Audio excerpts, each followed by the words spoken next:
Estamos al aire bajo el patrocinio de Rodaza Seguros y Magic Mayan. El lunes empezamos con el guiso del Divago y conduce el Chief. Devices vive con Amer y Diego Valencia, que en paz descanse. El martes el Chief sin corbata. El miércoles en cápsulas en botas, mi Chief, la pequeña dosis de cultura. El jueves, personas y bienes y Koalas Pad. Trabajan Chief y Rodrigo Valencia en Gran Mancuerna. Viernes, el Chief sin corbata. Sábado, el Chief sin corbata. Sabadito, sabrosón y decinito. El Chief. Colaboradores: David Orozco en producción. Publicaciones: Diana Jaco y Elisa Vargas. Editoriales: Mori Valencia, la voz de su servidor, el Chief. Gracias, mis amigos, por vernos. Muy bien, mis amigos, ya estamos al aire, miércoles 12 de diciembre de 2018, en el planeta vivo del Chief, sí, vivo del Chief, bajo el patrocinio de Rodaza Seguros y magicmayan.com.mx. Miguel Gómez, gracias. Claudita de la Mora, gracias a todos por verme, por acompañarme. Estoy hablando de los constituyentes del 56, es decir, de 1856, en pleno siglo XIX, cuando se está formulando, se está gestando nuestra primera constitución liberal.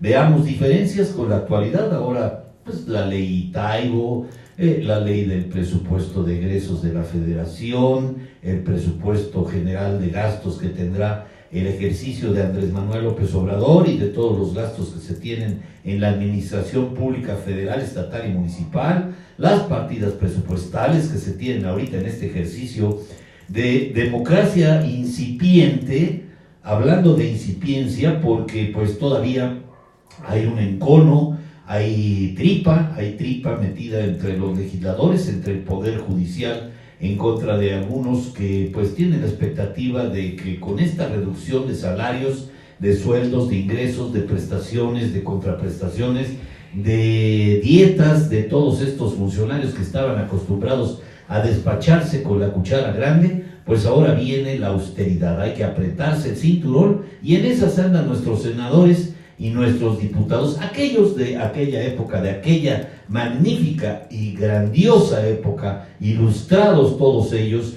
tocados, yo creo que sí, sin duda, por la mano de alguien que podría haber sido el Señor, que les dio esa orientación y esa lucidez para orientar también un país hacia la libertad, hacia la república y hacia la democracia, que ahora pues gozamos muchas de estas fórmulas pacifistas a través de las instituciones y las leyes que provocan una reacción en todos. Tenemos que constreñirnos a las leyes, finalmente respetarlas, conducirnos bajo ese orden jurídico constituido, y es en ese momento cuando el constituyente del 56 fue un órgano electo para la redacción de la Constitución de México, ese Congreso Constituyente de 1856, y me han dicho, has hablado mucho acerca de quiénes son estos ilustrados, pero me permito hacer un pequeño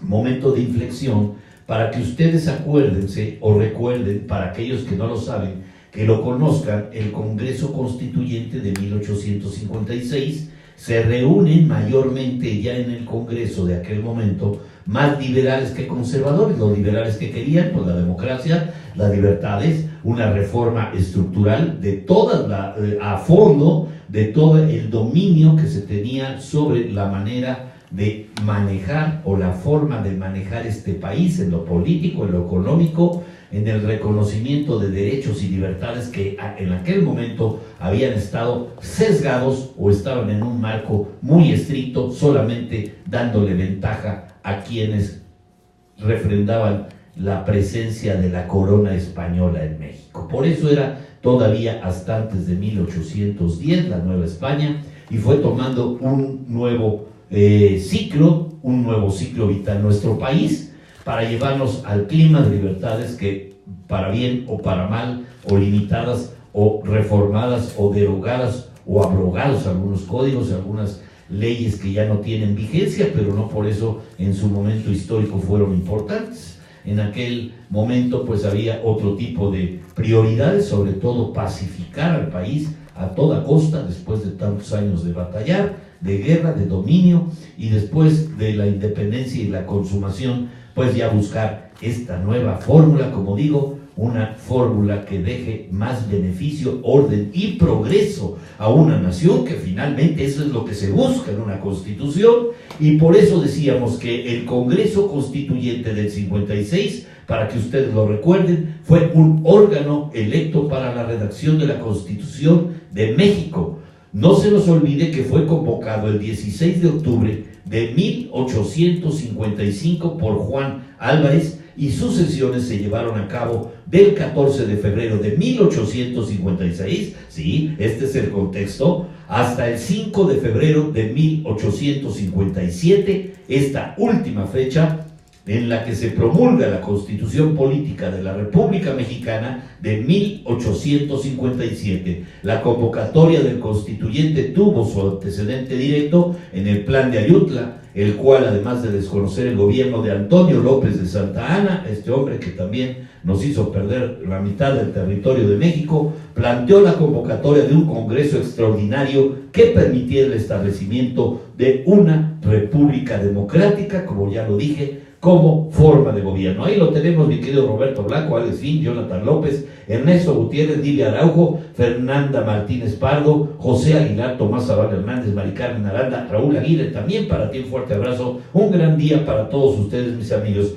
En la formación del Congreso estuvo formado por una mayoría de liberales moderados, un activo grupo de diputados liberales y otros conservadores, como les decía. La comisión redactora del nuevo proyecto de Constitución estuvo integrado por Julio Salvador, que era liberal, presidente del Congreso y de la comisión redactora, Joaquín Cardoso, que era liberal, José María Cortés y Esparza, liberal moderado, Pedro Escudero y Echanove, liberal moderado, León Guzmán, liberal, vicepresidente de la comisión redactora, José María Mata, ya lo vimos por cierto aquí en una descripción ya de su biografía, también liberal, Isidoro Olvera, liberal, secretario de comisión redactora. El texto de la Constitución, sí, estamos hablando del grupo de constituyentes que dieron lugar al grupo constituido. Una vez que termina este plazo, ya lo dije, el 5 de febrero de 1857,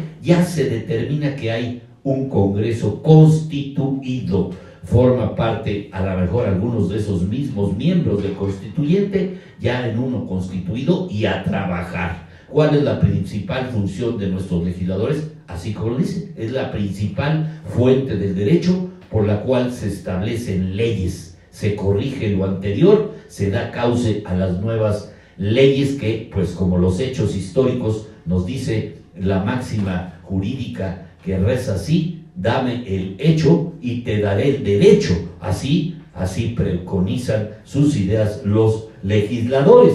Y miren, tenemos el texto de la Constitución, no satisfacía prácticamente a nadie y los conservadores la rechazaron por irreligiosa e inmoral. Imagínense ustedes, tanto que había dominado la iglesia le hacía el caldo gordo a los españoles para el dominio de los indígenas. Por supuesto que les iba a doler hasta en lo más profundo haber perdido el dominio en el país, y además en ese clima de libertades pensaban que eran unos locos peligrosos, y por estar plagada de principios filosóficos abstractos ajenos al pueblo mexicano. El Congreso Constituyente se reunió del 18 de febrero del 56 y para el 5 de febrero del 57 ya sería promulgada, como les dije, y trabajó con la intención de reconocer plenamente los derechos del hombre dentro del texto constitucional, como lo consigna pues uno de nuestros más representativos,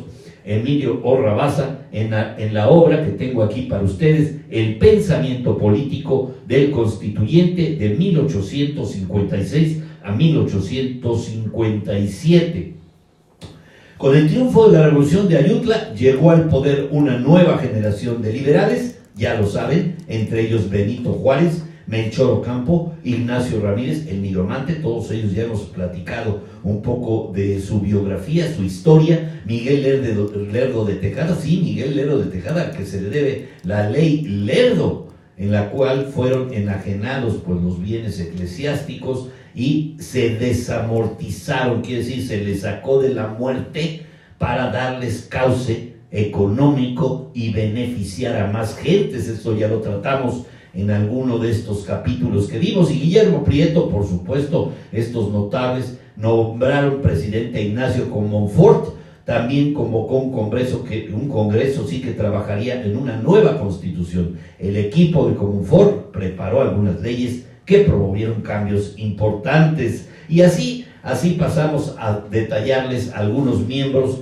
que hemos visto ya aquí en este trabajo que iniciamos después de que terminó el periodo de las elecciones y que vimos el Ejecutivo Federal. Ahora estamos viendo el Legislativo desde su primera gestación como liberales de 1857. No tocamos más que conceptualmente la Constitución de Cádiz, la de 1814, de los sentimientos de la nación de Apatzingán, la de 1824, 1837, y de pasadita, pues convulso nuestro país hasta llegar a este orden de ideas de Pedro Baranda como liberal, Santos Degollado, Benito Gómez Farías, Valentín Gómez Farías, Guillermo Prieto, Ignacio Ramírez, Manuel Romero Rubio, Ignacio Luis Vallarta, Francisco Zarco, José Emparán, Justino Fernández Mondoño, quien lo vamos a tocar el día de hoy rapidito, Ignacio Mariscal, José María Lafragua, Luis de la Rosa, Ponciano Arriaga, Joaquín Cardoso, León Guzmán, José María Mata, Isidro Olvera, Basilio Pérez Gallardo, dentro de los liberales. En los conservadores tenemos a Antonio Aguado, Mariano Ariscorreta, Marcelino Castañedo dentro de ello. Y así mis queridos amigos, les hice esta relación de hechos históricos y además darles el contexto exacto de lo que estamos viendo todos los miércoles en este programa, en cápsulas o en gotas, una pequeña dosis de cultura para que tengan ustedes un punto de referencia en el tiempo y en el espacio, una comparación de cómo es posible que ahora ni diputados, ni senadores, ni el Poder Judicial quieran ceder sus prebendas, esos beneficios que a lo mejor con justa razón o cierto momento histórico tuvieron acceso a ellos. Pero hemos visto que este dispendio y este gasto exagerado nos está dejando a la mitad del país en condiciones verdaderamente precarias todavía de no alcanzar para los gastos en esta sociedad, y creo que la intención del nuevo presidente de la República es hacer una distribución más justa y equitativa. ¿Cómo lo va a lograr? Pues se los va a ver difíciles porque hay muchos vericuetos, existen muchos candados en las leyes que impedirán que a corto plazo este hombre, el licenciado don Andrés Manuel López Obrador, busque nuevas fórmulas, porque también las ideas que trae hay que consolidarlas y va a estar duro.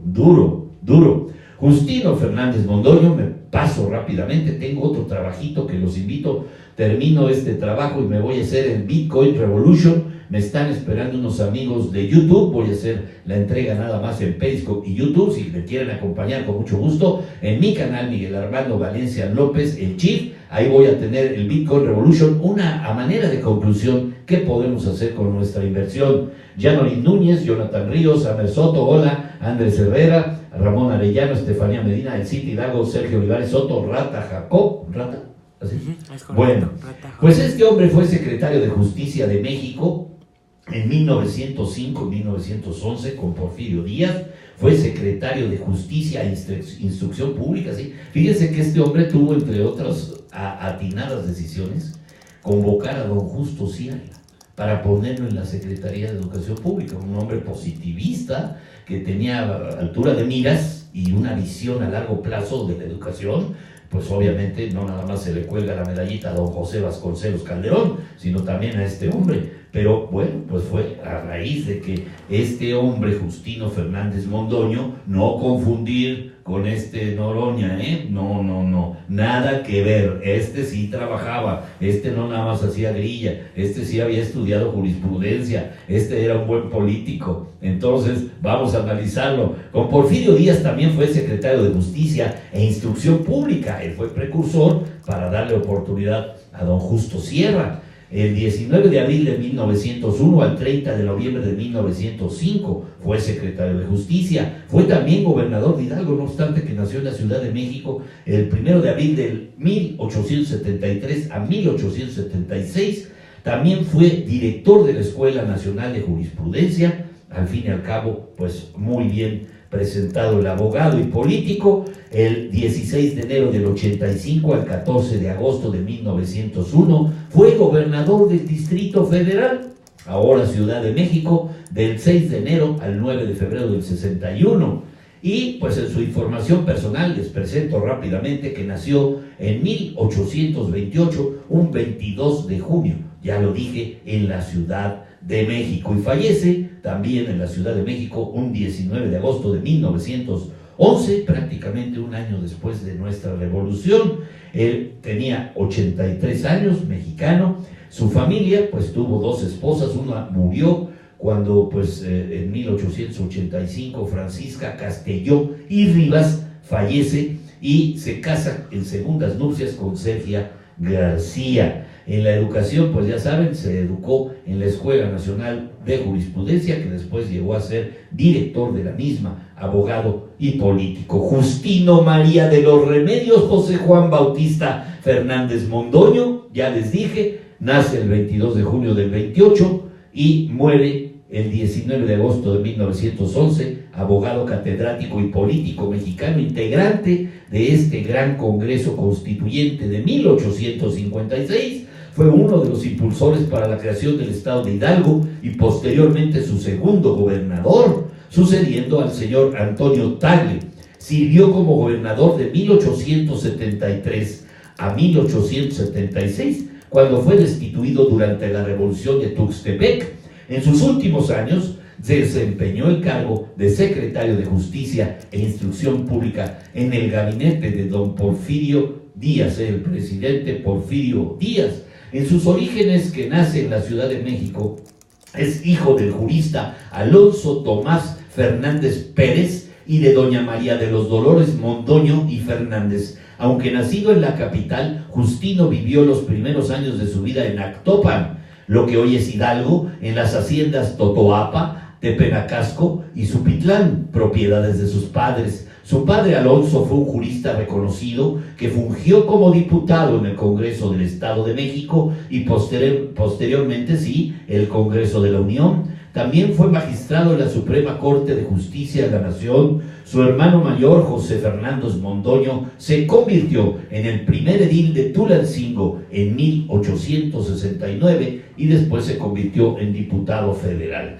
En su vida política, rapidito vamos a ver este hombre, Justino siguió los pasos de su familia y en 1852 se graduó en la Academia de Jurisprudencia Teórico y Práctico, siendo su tesis sobre actos jurídicos en países extranjeros. De talante liberal, apenas 5 años después, Justino se convertiría en uno de los constituyentes más jóvenes de la Constitución de 1857. Fue electo diputado del Congreso de la Unión desde 1855 y miembro de la Junta de Notables como representante de México al promulgarse la Constitución de 1857. Fue brevemente regidor del Ayuntamiento de México en 1857, destituido ese mismo año, como les decía, a raíz del golpe de Estado conservador que desconoció la Constitución del 57 y dejó al país con 2 presidentes de facto, uno conservador bajo Félix María Zuloaga y otro liberal por Benito Juárez. Esto conllevaría al inicio de la Guerra de Reforma. Justino, fiel a sus convicciones liberales, se retiró de la esfera política hasta el fin de la Guerra de Reforma en 1860. Fue restituido interinamente como regidor del Ayuntamiento de México en 1861. En el Segundo Imperio Mexicano, en noviembre del 61, junto con José Luis Revilla y Alejandro Garrido, comienzan las primeras gestiones para erigir ese estado de Hidalgo con los distritos de Tula, Tulancingo, Huejutla, Teotihuacán y Texcoco, pertenecientes al Estado de México. Dirigieron una carta circular a los vecinos, ya había interés por la democracia, de dichos distritos para oír su opinión y dar forma a la idea. Sin embargo, las gestiones llegaron a su fin con la intervención francesa en México, ya lo saben. Entre 1862 y 67, Justino nuevamente se retiró de la política en protesta del Segundo Imperio Mexicano, sí, el de Maximiliano de Habsburgo. Al término de este, en 1867, y con la restitución de Benito Juárez en la presidencia, Justino fue electo diputado federal y ministro de la Suprema Corte de Justicia. Sí, estamos hablando de ese formidable equipo que fue el Congreso Constituyente de 1856 y que crearon nuestra ley liberal de 1857, que tuvo pues un aplastamiento temporal por parte de los conservadores, y pues él fue diputado federal y ministro de la Suprema Corte de Justicia. En el 67, sí, estoy hablando del siglo XIX, en 1867 se dio un segundo intento para la creación del Estado de Hidalgo. Este intento dio frutos y el 17 de marzo de 1868, en sesión del Congreso de la Unión, aprobó crear el Estado de Hidalgo con los distritos de Actopan, Apan, Huejutla, Huichapan, Huascazaloya, Ixmiquilpan, Tula, Pachuca, Tulancingo, Zacualtipán, Oltipán y Zimapán. Gobernador del Estado de Hidalgo, Justino desempeñó el cargo de secretario de gobierno del Estado de Hidalgo del 71 al 73, bajo el gobernador Antonio Tagle. El 1 de abril del 73 fue electo gobernador del Estado de Hidalgo, cargo que desempeñó hasta el 5 de noviembre del 76. Durante su administración se mejoraron los caminos a Tulancingo y Actopan y puso en funcionamiento la comunicación telegráfica, fíjense, entre Pachuca, Actopan, Ixmiquilpan, Zimapán y Jacala. Justino también logró importantes avances, sí, fíjense, ya estaba preocupado por la criminalidad, pues ahí logró importantes avances en la criminalidad, adquiriendo un gran número de armas y municiones. Había una anécdota que él entró a la Cámara de Diputados y estaba ocupada por estudiantes que no tenían nada que hacer ahí, y les dijo: se me van para afuera en este momento porque aquí solamente predicamos los diputados, y que los echa para afuera. Tenía su genio también. Fue director de la Escuela Nacional de Jurisprudencia, ya les dije, y en el gabinete de Porfirio Díaz, a sus 73 años, don Justino fue designado ministro de Justicia e Instrucción Pública, nombrando a Justo Sierra Méndez, que ya lo vimos aquí en Los Notables hace 2 años, ya vimos a Justino y a Justo Sierra Méndez como subsecretario de Instrucción Pública. El nombramiento sorprendió a muchos a causa de la considerable edad de don Justino y sin negar su importante trayectoria, el lazo familiar que lo unía con el presidente Díaz.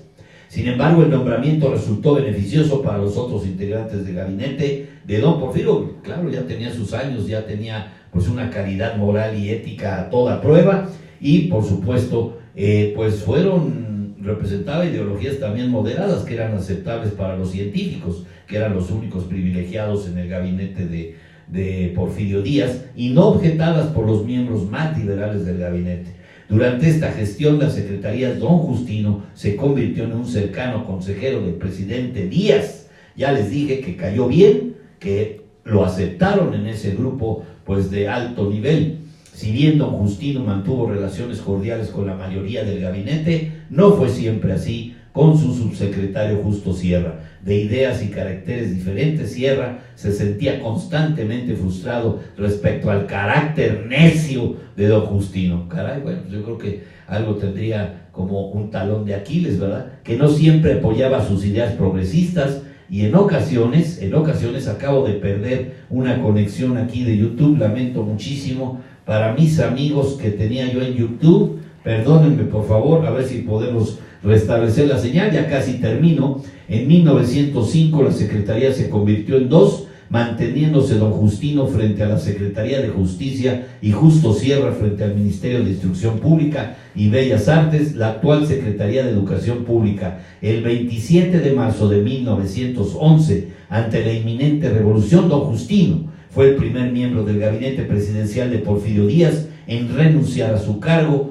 aunque por motivos de salud muere a los 83 años de un infarto, apenas 5 meses después de abandonar su cargo el 19 de agosto de 1911 en la Ciudad de México, siendo el primer secretario del último gabinete de Porfirio Díaz en morir, así como el último diputado constituyente de la Constitución del 57. Ahí lo tienen, mis amigos. Espero que haya sido pues notable este hombre para ustedes. Al final de cuentas, un hombre que contribuye con su talento personal en este equipo de trabajo magnífico, Justino Fernández Mondoño, que espero les haya gustado y les interese más el que quiera leer, pues también a Emilio Orrabaza, para ver todo este interés que tengan ustedes de cómo se desempeñó este grupo de constituyentes del 56-57, para que vean ustedes cómo tiene esta narrativa histórica Emilio Orrabaza.